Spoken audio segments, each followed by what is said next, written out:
பொதுவாகவே மனித வாழ்க்கையில் 40 வயது என்பது ஒரு மிக முக்கியமான திருப்புமுனை. இந்த வயதை நாம் தொட்ட உடனேயே நம் உடலில் பல மாற்றங்கள் ஏற்பட ஆரம்பிக்கிறது.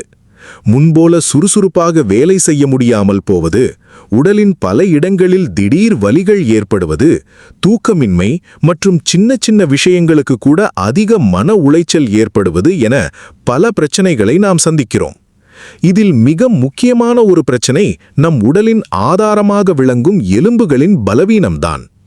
இந்த வீடியோவில் 40 வயதுக்கு மேல் உள்ளவர்கள் தங்களின் எலும்புகளை இரும்பு போல வலுவாக மாற்றுவதற்கு எந்தவித மருந்து மாத்திரைகளும் கால்சியம் சப்ளிமெண்ட்டுகளும் இல்லாமல் உணவின் மூலமாகவே எப்படி சரி செய்யலாம் என்பதை விரிவாக பார்ப்போம்.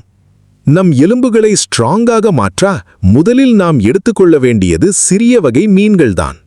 குறிப்பாக சாலை மீன் மற்றும் நெத்திலி மீன் போன்றவற்றை நாம் முள்ளோடு சேர்த்து சாப்பிடும்போது அதில் இருக்கக்கூடிய முழுமையான கால்சியம் மற்றும் வைட்டமின் டி சத்துக்கள் நேரடியாக நம் உடலுக்கு கிடைக்கிறது. பெரிய மீன்களின் முட்களை நாம் சாப்பிட முடியாது என்பதால் இந்த சிறிய மீன்கள்தான் எலும்பு வளர்ச்சிக்கு சிறந்த தேர்வாக அமைகிறது.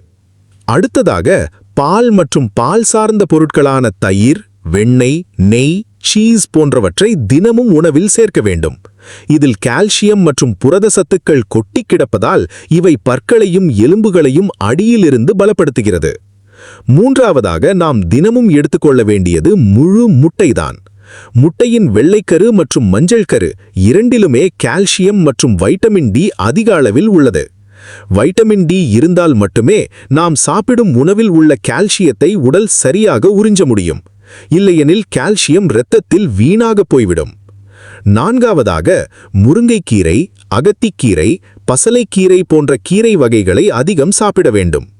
கீரைகளில் கால்சியம் மட்டுமல்லாமல் இரும்புச்சத்து, மெக்னீசியம் மற்றும் வைட்டமின் கே போன்ற சத்துக்களும் நிறைந்துள்ளன. ஐந்தாவதாக பீன்ஸ், பருப்பு வகைகள் மற்றும் ஆரஞ்சு, எலுமிச்சை போன்ற பழங்களை சாப்பிட வேண்டும். இதில் உள்ள வைட்டமின் சி சத்து எலும்புகளுக்கு தேவையான கொலாஜன் உற்பத்தியை அதிகரிக்க பெரிதும் உதவுகிறது. தினமும் காலையில் 15 முதல் 20 நிமிடங்கள் வரை காலை வெயிலில் நிற்பது உடலுக்கு தேவையான வைட்டமின் டி சத்தை இயற்கையாகவே கொடுக்கிறது. உடலில் லேசாக எண்ணெய் தேய்த்துக்கொண்டு வெயிலில் நிற்கும்போது சூரிய கதிர்கள் தோலில் பட்டு வைட்டமின் டி உற்பத்தியை தூண்டுகிறது. 100 கிராம் அளவில் நாம் எடுத்துக்கொள்ளும் உணவுகளில் எவ்வளவு சத்துக்கள் இருக்கிறது என்று பார்த்தால், எள்ளில் 975 மில்லிகிராம் கால்சியமும், சீஸில் 721 மில்லிகிராம் கால்சியமும், கீரையில் 440 மில்லிகிராம் கால்சியமும், பாதாமில் 269 மில்லிகிராம் கால்சியமும், சோயாபீன்ஸில் 277 மில்லிகிராம் கால்சியமும் நமக்கு கிடைக்கிறது. இந்த அளவுகளை நாம் தெரிந்து கொண்டு சாப்பிடுவது நல்லது.